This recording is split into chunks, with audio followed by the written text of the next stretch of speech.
Hey, everybody, and welcome to Searching for Ghosts on YouTube. This is the Revisited series. This is the Disappearance of Cayce Lynn McDaniel, Episode 3. This was Cindy. Cindy is Cayce McDaniel's mother. In this episode, we're going to talk about Cindy, obviously, and Jerry Hartsfield, who was the original investigator back in '96 on the Cayce McDaniel case. We interview him. We get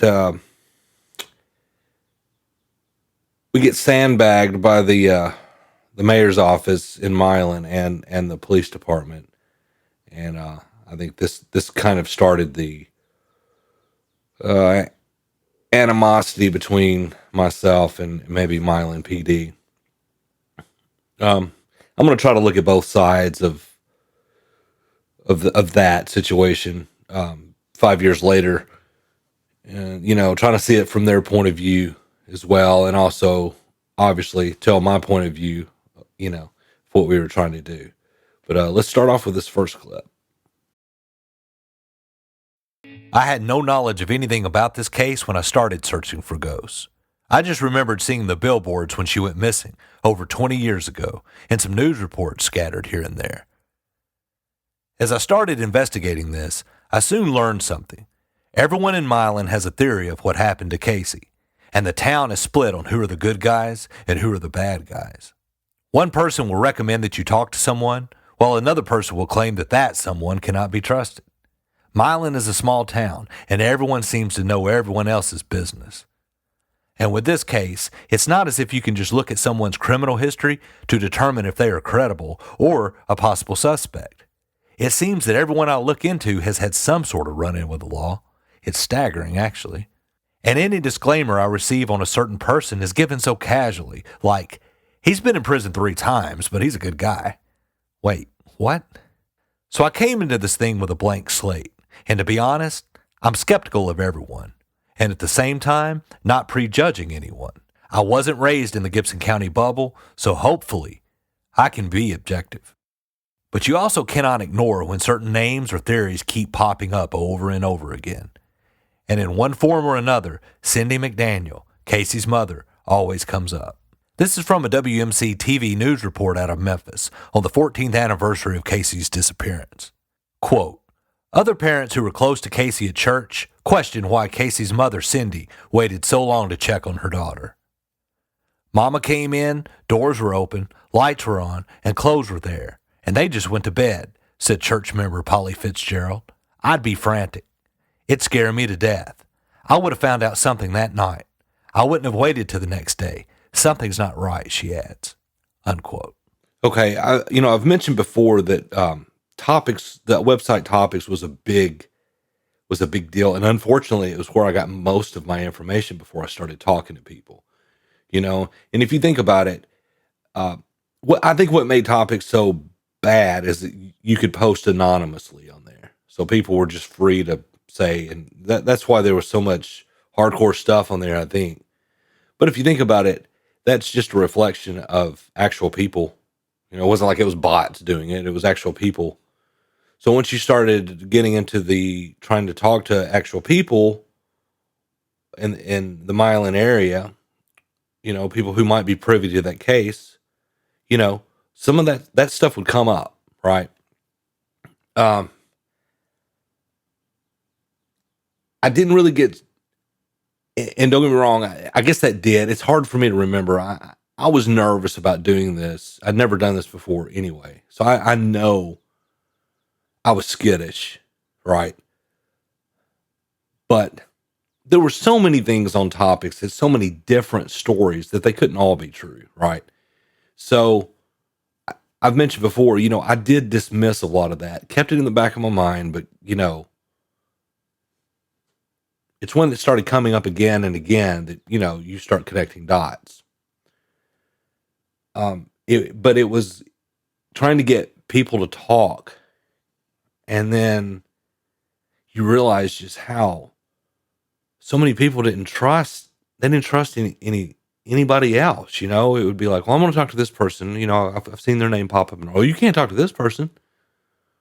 Well, they're in on it. I mean, I'm telling you, the sky's the limit on the stories that went with this case, right? Um, and so that only fed the growing paranoia I had doing this, and you felt like you couldn't trust anyone. Don and Kathy Joe, again, I don't know if I'm looking at this 5 years later. I trusted them pretty quickly though. I mean, it becomes obvious, when people keep coming back to you and giving you more information and working with you. I mean, that's it's the one and dones that you have to look out for, that are, or the people who are like, well, I'll talk to you, and then they ghost you, But you just to set the stage, one of the prevailing theories in this case for 20 years was that there were people in law enforcement, and I want to say it was specifically Gibson County Sheriff's Office, not necessarily Milan PD, but if you're not trusting of one, you're not going to be trusting of the other, especially in a town that size, right? I mean, it's all a good old boy network kind of thing anyway. That is the fact, especially, 20 years ago. So there were people who were afraid of the cops and thought that they were part of this cover up in whatever happened, because, this old boy was part of it, and he ran around with this old boy, and they go way back, and he's in the sheriff's department, So that does make you skittish, right? So that clip there is just kind of showing the mistrust, and I was cautious about it. But we were digging into Cindy, and it didn't take long to find media reports that talked about what we had talked about in the starting with episode 1 in the podcast, just the glaring discrepancies of the main two stories at the time, which was the house story versus when she contacted authorities, So it wasn't hard to find that in media reports, because, I mean, that stuck out like a sore thumb. And I thought this episode was very fair to Cindy.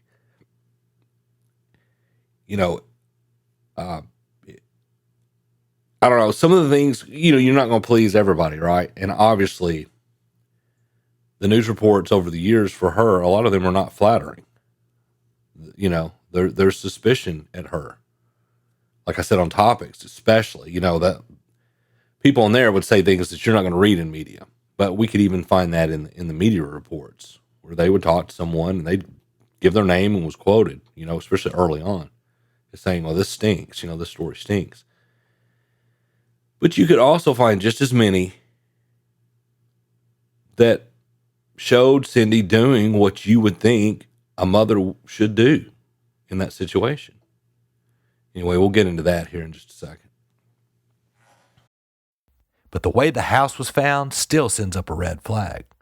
The next thing that people point to with Cindy is that she doesn't come to the vigils for Cayce anymore, and that she has been off the radar for years.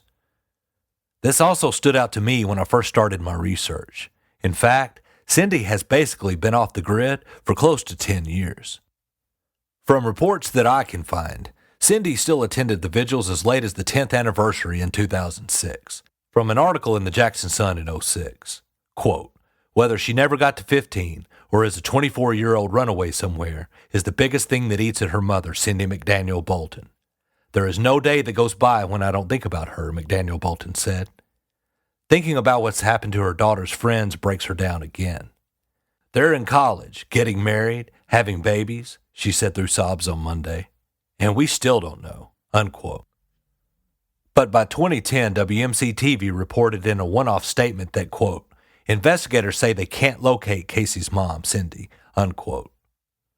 And just like with the story of how the house was found in 1996, it's the lack of information in these reports that screams the loudest. Then there are the stories of Cindy's history with drug and alcohol abuse. The talk is that Cindy and Steve, her boyfriend at the time, were at a bar in Jackson the night Cayce went missing. Steve is currently in prison, and many of Steve and Cindy's known associates at the time have long criminal histories, violent criminal histories. So this has fueled theories over the years that Cayce's abduction and possible murder were retribution for a drug debt. And apparently, the motive of a drug debt is not just small-town gossip. This appears to be the theory held by law enforcement. After months of reaching out, I finally spoke with the former lead investigator on the case, Jerry Hartsfield, who now lives in Canada. He wasn't bashful in expressing his thoughts about a possible motive. Well, at first, it didn't take long to just decide that it was something strange about it. Right. That it was an awful suspect. You know, a child like that, it just don't disappear. It's not the child like she was, because she was a good Christian child. Right. With the background and everything, you just don't run away. She had no reason to run away. Right. And if we got that call, of course, I spent an entire year nothing but that case. I had a super boss at that time, Winfred McCoy, and he took me off everything and told me just to concentrate on that case. Right. And I traveled several different places, and I had calls from all over the United States. Of course, we questioned a lot of people. The mother, I don't know, because I knew the whole family, and that makes it tough too. Yeah. And I don't know, and I always thought that after all the investigation that somewhere down the line there was drugs involved. Right. Not with Cayce, but with the other part. This may have been a revenge thing, and it's a revenge thing. Right. To get back at the family. So, do you think that Cindy knows what happened? May not have been a part of it, but knows? Personally, I do. Yeah. That's my feeling. Yeah, so now we introduced Jerry Hartsfield, who was the lead investigator back in 96.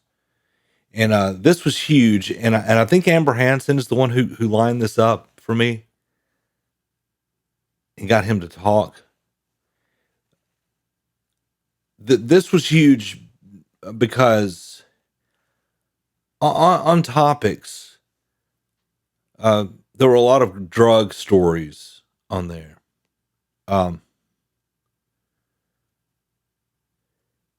Concerning Cindy, and that might have been a motive, and if she had a hand in this had to do with drugs, and there's some pretty outrageous, bombastic stories on there. And again, you know, I don't know either way. So, you know, I don't believe everything I read, and I don't dismiss everything I read. But Jerry Hartsfield was the first person in a law enforcement capacity, maybe ever in the media, that I can remember. Of course, he was out of the game at this point, right? That spoke to that. And he talked about, you know, that it might be retribution. It might be a revenge thing. That blew me away. It's kind of some of the stuff I was reading on topics. And if he was the lead investigator, you know, surely he has something, which obviously he didn't tell me, but surely he ran across something that made him have that theory more than just a wet finger in the air kind of thing, right?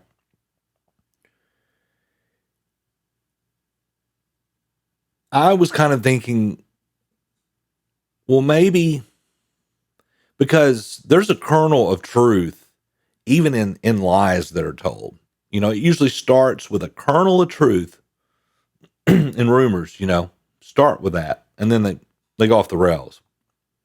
So, you know, if I did have any kind of working theory in this, I don't know, it just seemed like a payback on a drug debt in Milan, Tennessee seemed a little mafioso to me, and a little over the top, So if I did have a working theory, it was that, well, it could be that Cindy wasn't in her right mind around the time Cayce went missing, and it was more of a negligence thing where that's why she didn't call authorities until the day later in the afternoon. She was blitzed, man. Maybe, and she wasn't sharp because she was high or something, and then she felt guilt over not knowing where her daughter was, or something like that. That was kind of the more benign explanation in my mind if I were to have a working theory. But then again, when you've got the former lead investigator telling you, I believe this was a revenge thing for drugs. That was a pretty huge. It was a pretty huge get for the podcast to have him say that. I didn't expect that when I was interviewing him, right? According to Hartsfield, Cindy was questioned numerous times, including by the FBI, but there was never enough evidence to prove that Cindy was either directly or indirectly responsible for her daughter's disappearance. The mother actually failed the polygraph test 2 or 3 times. Wow. And she got real mad and upset with the FBI. And after she failed the polygraph test and threw such a fit over at Jackson when we did the polygraph, and I could hear what was going on in that room. I was right outside the room, and she said the FBI was threatening her. I heard every word the FBI said. Nobody ever threatened her. Right. They were just asking normal questions, like through any investigation. And she got awful upset. Told me I'll never speak to the FBI again. And I never did. But according to the interview I conducted with Dawn and Kathy a few weeks ago, Billy Hell from the National Missing Children's Locate Center told Cindy to expect to fail the lie detector test. And the FBI never come to her house or talk to nobody. She just would have to go to Jackson and talk to them. Okay. Right. And they she do a polygraph. She failed all her polygraph tests. Yeah. Steve passed his. But she Mr. Billy got to know her defiance. Mr. Billy had already told me she's going to fail. And Jan that would take her over there agreed with what she told me, how they would, we know you killed her, what'd you do with the body, and you have to understand Cindy's mindset to authority figure, cops, Yeah. Although never officially declared a suspect, at least in the media, I've heard from numerous people around at the time that law enforcement zeroed in on Cindy from the beginning. It appears that they felt that she was connected to Cayce's disappearance in one way or another. Okay, well, polygraphs are not admissible in court, and there's a reason for that. They're not reliable enough, to be in the justice system as to seal someone's fate. Obviously, it would look better for her had she passed them and not failed it 3 times. But again, if you kind of take my working theory that I was talking about, and if it were a more of a negligence thing because she was partying, right? And they come at her with, we know you killed your daughter and blah, blah, blah. Because you've got 2 different stories here, Hartsfield said he was standing outside the door, and he said that there wasn't anything out of the ordinary. It was of a regular interrogation or interview. Well, I don't know what that means, really. I mean, obviously we can assume she wasn't waterboarded in there, right? But do they kind of do that? We've all seen enough cop movies to where it's like, slam on the table and we know you did it. If that was the case, and that right there is not enough for me to sit there and go, well, golly, yeah, she's guilty. Because if she had nothing to do with it and, was just partying and lost track of her daughter and something bad happened, and you come at me with, we know where we know you killed her and you know where the body is or whatever, I'm gonna be upset too, right? I'm possibly gonna catch another charge because I'm gonna be really ticked off that you did that. And the person who told Kayjo that was with Cindy, I think that's who took her to the FBI in Jackson. But I don't know if she actually heard. Hartsfield says he stood outside the door and heard. So, but again, we don't know what a typical interrogation involves. So, I mean, you kind of back where you started with this one. It's okay. Yeah, doesn't look great that she failed the polygraph, but then again, they're not 100% accurate. And if she's guilt-ridden over a bunch of stuff, say, who knows? That may cause her to fail it. And if you come at her, I didn't know this at the time, but what little I have dealt with Cindy in this process,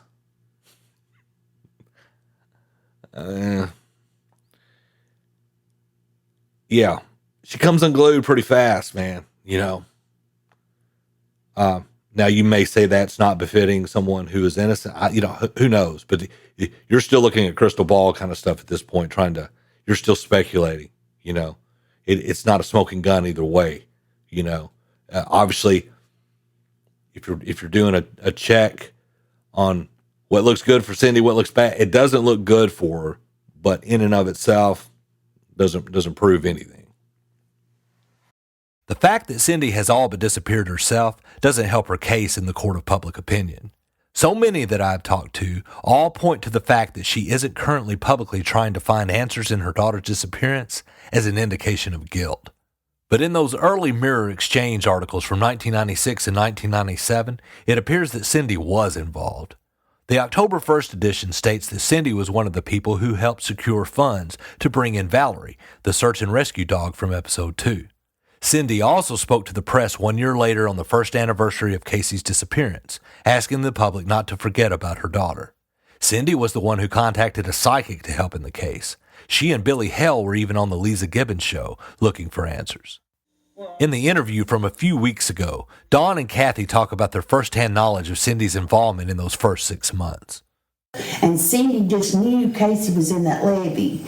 And she went out there and talked to his wife at the time, wanting to see if we get the police out there, and she said no. And then me and Cindy went to Huntington and got a map, an aerial map, because I don't know who it was. Somebody got the helicopter. But I was with Cindy when she went to the courthouse to get the aerial view for the airplane. That's what we were doing, where the police wasn't doing nothing. We was... Too, I was with Cindy, and I picked her up. We went and staked out with binoculars. So is Cindy's silence in recent years the actions of someone complicit in their daughter's disappearance? Or are these the actions of someone prone to substance abuse, just worn out for being under suspicion for over 20 years? There were a lot of bad people surrounding Cindy, Steve, everybody. Right. Just people that come up poor and had to hustle for a living, because she was a straight-A student. I mean, you have to give Cindy credit for something. Right. She didn't have no money. She lived in Section 8 the whole time the kids were living, and, you're looking at a girl living on Section 8, trying to raise 2 kids, one of them straight-A student. She called on Donna a lot to buy corsage and stuff, but she never did let her miss a prom or anything. Right. If she had to call for help, she'd call for help. Okay, one thing to keep in mind that I always had to tell myself in this process of doing this, I had my own life and was doing my own thing when all this went down in another town. When I decided to jump on this, obviously I'm all about the Cayce McDaniel case, right? And I'm in it. But you have to understand, that's 20 years later. People have to go on with their lives. And when you start looking at the reports and you see, well, Cindy dropped off at 2010, say, and they didn't even know where she was or whatever, when you're just coming into it, looking at it, you're like, well, where's Cindy McDaniel? Cindy Smith. If you ever hear me say Cindy Smith, that's her name now, or that's her maiden name. So it's real easy to jump in 2017 and go, well, why is it Cindy out there on the court square with a sign, and it's just like, well, you're coming in 20 years later, dude. And then you start looking, she was really active, up until about 2010.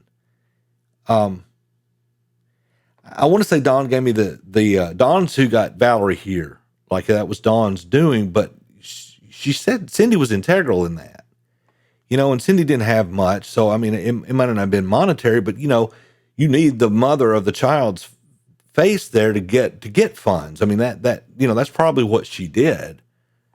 If she was off the grid then, Dawn probably would have had a hard time raising the money to get Valerie here. So that, I imagine that's how she helped. Well, she did that, and she, went on Lisa Gibbons' show. I'm not going to play the clip in this YouTube thing because I don't know about the copyright stuff, but I recorded that off an old VHS that Cajo had when they went on national television. So, it's not like what we were seeing in 2017 was the way it always was, and so check for that makes Cindy look good on that side, because I mean, she was doing everything you would expect a mother to do back then. At least, what we could tell from media reports publicly, the stakeout with the binoculars will end up being key. And I didn't know this at the time, put it in there because I was just trying to balance out and show, because, you're getting enough from Hartsfield where it's like, no, man, this lady here, she's bad news, and then you got Dawn and Cajo going, oh, wait a minute, she was doing all this, that. So, I was just trying to balance out, and Dawn took her out to stake out a potential suspect with binoculars, but, Dawn didn't know where they were going. That was all by Cindy's direction. That will be huge by the end of this podcast. And I didn't realize it at the time. I was just putting it in there to balance stuff out and to show that she was seemingly proactive, right, on looking for Cayce or whoever the culprits, whatever. But that ended up being huge. I've been trying to locate Cindy since late last year, and I've heard everything regarding her location, from being in prison to moving out of the area. I had a source who told me that they had located her and that she was still around here. This source says that they gave her my contact info, but 2 months went by and I heard nothing. But after the launch of this podcast, I started getting some traction. I had family members contacting me, saying that they were working to connect us. Then on April 14th, I received a post on my Facebook timeline that read, "Hello, Brandon. I'm Cindy McDaniel, Cayce's mama. Would like to speak to you. Get back with me if you're interested." I immediately contacted one of Cayce's cousins to see if this was legit, and it was. Since this was on my timeline and not in a private message, a lot of people saw it. One person contacted me stating that they took a screenshot of this and sent it to authorities. I'm still unsure why. A few days later, a source of mine and I were supposed to meet with the mayor of Milan to discuss releasing some of the police reports pertaining to the case. I had an emergency come up, and my source went without me. My source was told that a special investigator was being put back on the Cayce McDaniel case. I finally felt like we were making progress, and to my knowledge, there hasn't been a special investigator on this case in over 10 years. So I reached out to my friends in the media in Jackson to verify this before I made the announcement. Not only would law enforcement not confirm this, my source received a phone call from the mayor's office scolding them for releasing this information. My source was told that law enforcement does not want the media involved. I understand that there are certain things about an open case that have to be guarded, but I wouldn't think that this would be one of them. Was law enforcement just telling my source what they thought they wanted to hear? Is the reason for not wanting this released to the media that they want to protect the integrity of the investigation? Or is it because there is no new special investigator? Meanwhile, I'd been working all week to set up a time to meet with Cindy. We had a tentative date of this past Saturday, April 22nd. That Saturday, I received a message from a relative of Cindy. This person stated that Cindy had been arrested that morning over some unpaid fines. Considering the events of the past couple of weeks, the timing of this arrest seems off to me. Arrested on a Saturday for unpaid fines? On the Saturday we were supposed to meet? And I found the mugshot. Her arrest has been confirmed. Is law enforcement sending a message? Are the old fines the real reason Cindy was taken into custody on a Saturday after publicly stating that she wanted to talk to me? Has the investigation moved up on the priority ladder within the Milan Police Department?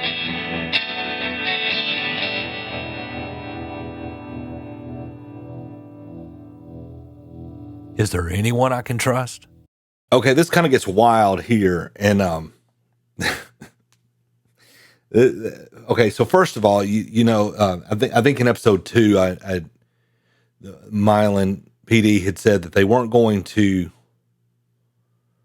release anything on Cayce McDaniel. Okay, so at least locally, this podcast was starting to get a buzz, and again, going back to me making fun of the town or whatever.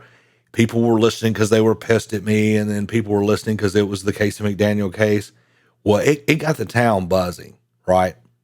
So it was doing what it was supposed to do, which was stirring people up. And I was hoping they would eventually funnel my way and give me an interview, But so the cops weren't gonna help us, right? They had already announced that. I can't remember if they just told me that or I got word or something.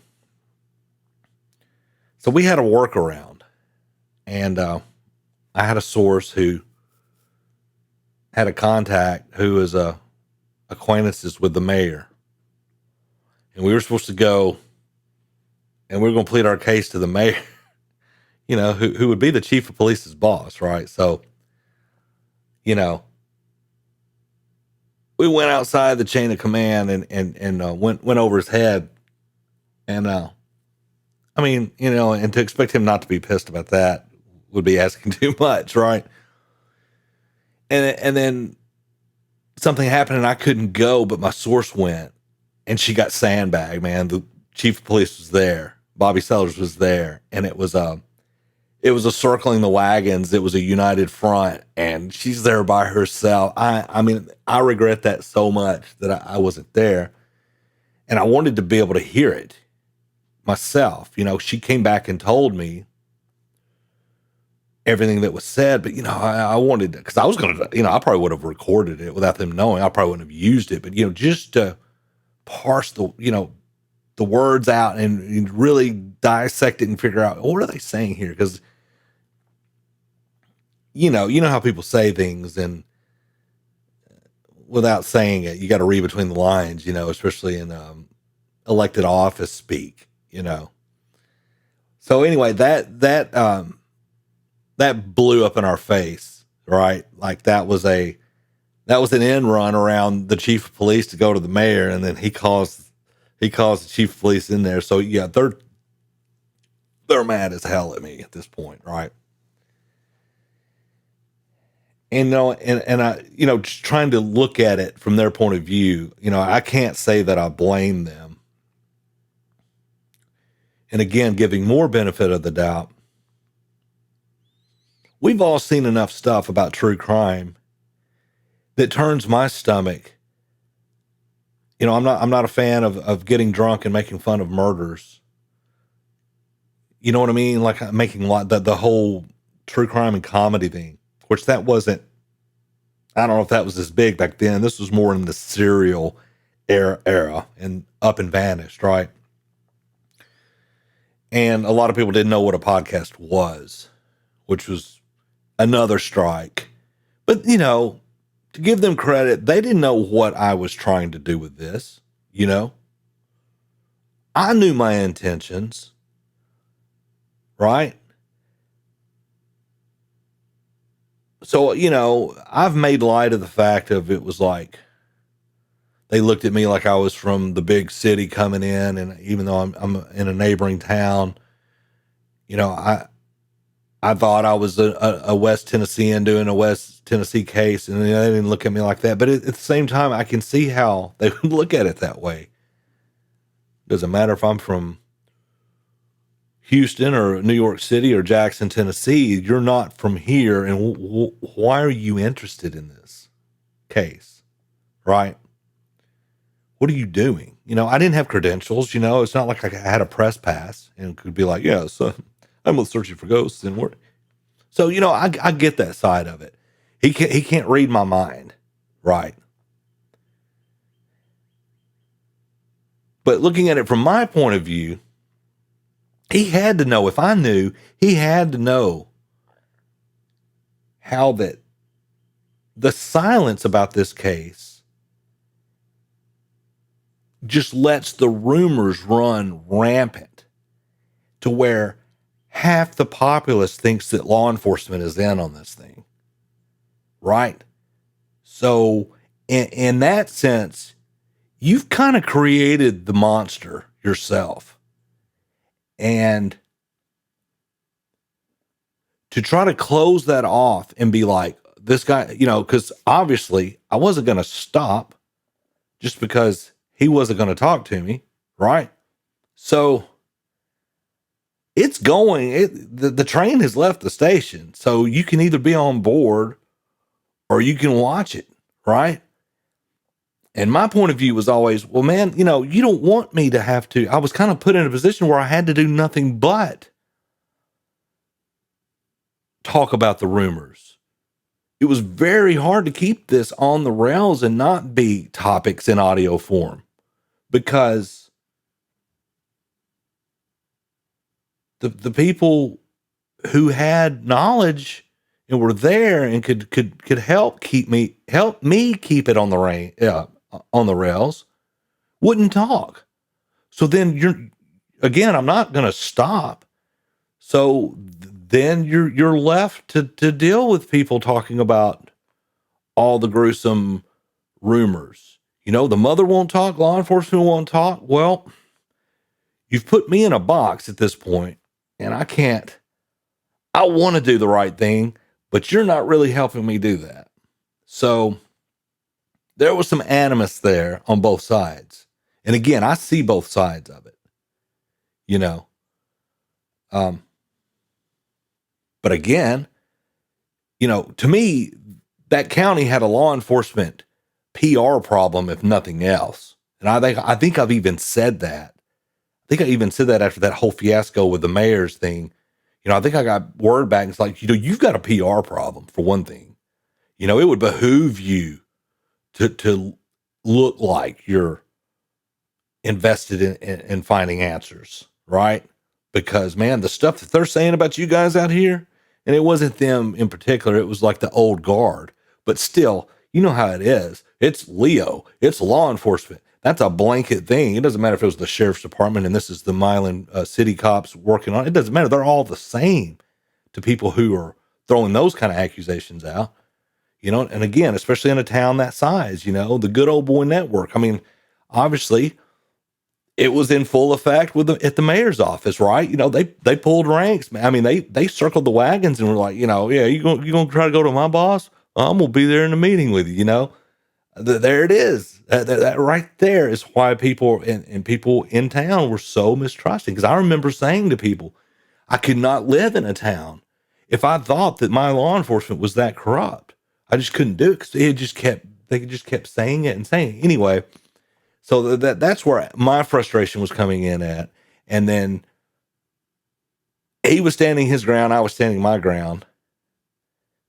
And you've got this crap in the back of your mind, even though I didn't believe it, you're sitting there going, well, are we dealing with corruption here? Truth is the disinfectant and all this stuff. Light, not darkness. You let this stuff simmer and fester for 20 years, all the rumor mill. Now's the time, everybody, Cindy, cops, let's all put it to rest. Let's do it. And it didn't happen. Okay, and then you have Cindy on Facebook. Okay. Here we go, right? We're going to do it. Here she comes, right? She wasn't on social media. Like I said, I couldn't find her I couldn't track her down for the longest. And then whatever it was she put, hey, Brandon, this is Cindy McDaniel, Casey's mom. If you want to talk, let's talk. And it was really, short and sweet, to the point. Not so sweet, but to the point. Anyway, she did it publicly, right? It wasn't in a DM, so everybody saw it. At this point, this thing is, at least locally, it was getting a lot of attention. So, Cindy just threw it out there for everybody to see. And then she's in jail the day that I'm supposed to meet with her. Because I think I was working through a family member. Had a liaison trying to facilitate this thing, right? And then, and this is right after the fiasco at the mayor's office. And it's like, okay, this woman has not been on the radar, as far as I can tell, for a while now. And all of a sudden she gets arrested and is in jail the day that that she publicly said, I'm going to talk with you. And then she ends up in jail the day,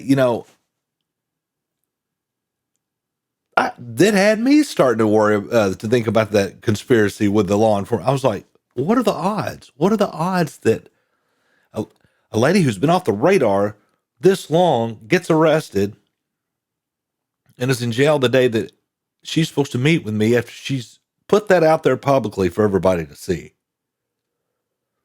It turns out it was like a contempt of court. It was like failure to appear type thing, and it was legit. And I was told, by a family member, I believe, that, it wasn't anything.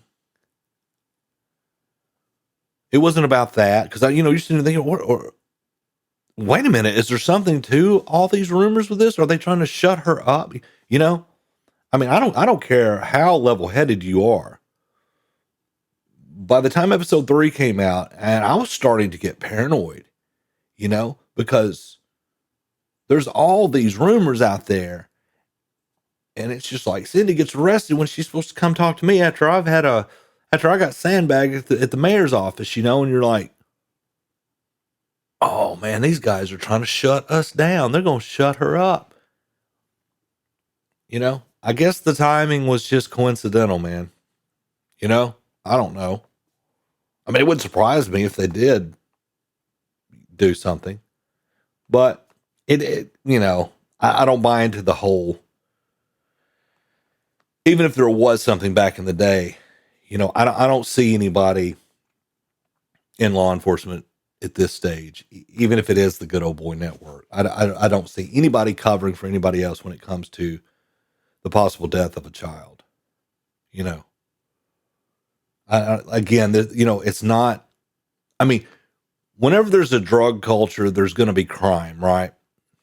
And you can have, people at the like river rats at the Tennessee River, I feel about as safe going to Big Sandy, Tennessee, as I do Chicago. Okay. It's just a different kind of criminal. But when drugs are involved, it happens. But Mylan is not this crime syndicate. This isn't Don Corleone. You know what I mean? But corruption's corruption. It's not. No place is immune to it either. So, that's kind of where you are. You're sitting there going, well, this seems a little far fetched. But then again, it's just like, what are the odds that she gets arrested on the? But anyway, this one was a wild one. This is one, and it's only going to get more so later, right? So stay tuned. And I appreciate you guys watching this. I hope you enjoyed it, and share it. Get other people to subscribe, make comments. Be interactive. Let's talk about it, and I'll see you on the flip side for episode 4.